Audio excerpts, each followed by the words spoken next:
In this exercise, I'm going to review the rubber stamp tool and also the pattern stamp that goes along with that tool.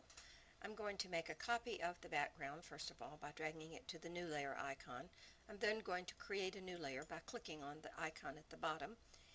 Now, when I choose this tool for the clone, I look in my palette up here and I note that I am in the normal mode. I am at 100% opacity and flow. I'm not using an airbrush. It is aligned and I have use all layers checked.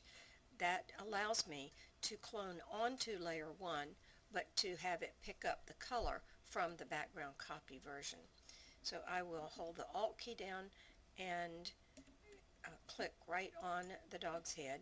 I'm going to move over here into this leafy area and carefully watching where the crosshair is, try to stay as close to on top of the dog as possible, getting his legs coming down, going right up to his back, and getting right on the edge where his tail comes in.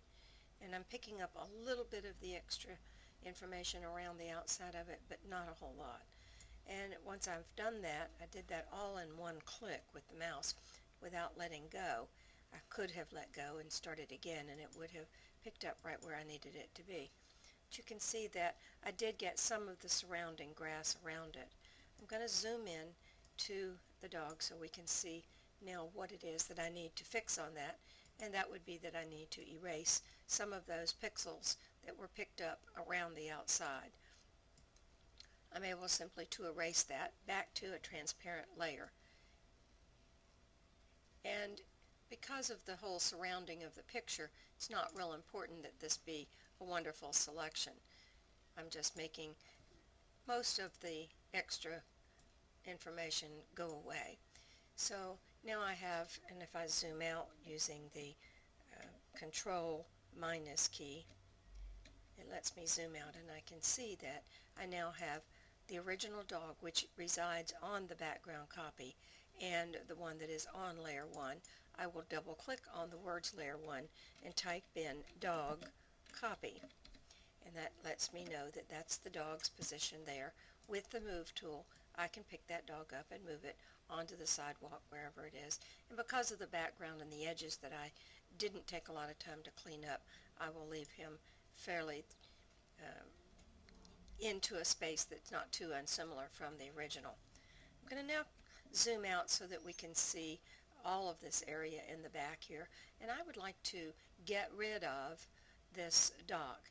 We saw how we can put an additional animal in, but let's see if we want to delete something, what we can do. Again, I'm going to create a new layer onto which I can clone what I do. That way if I make any mistakes, it's very easy to undo it. I want the water to be over the dock, and I want the grass to be over the dock.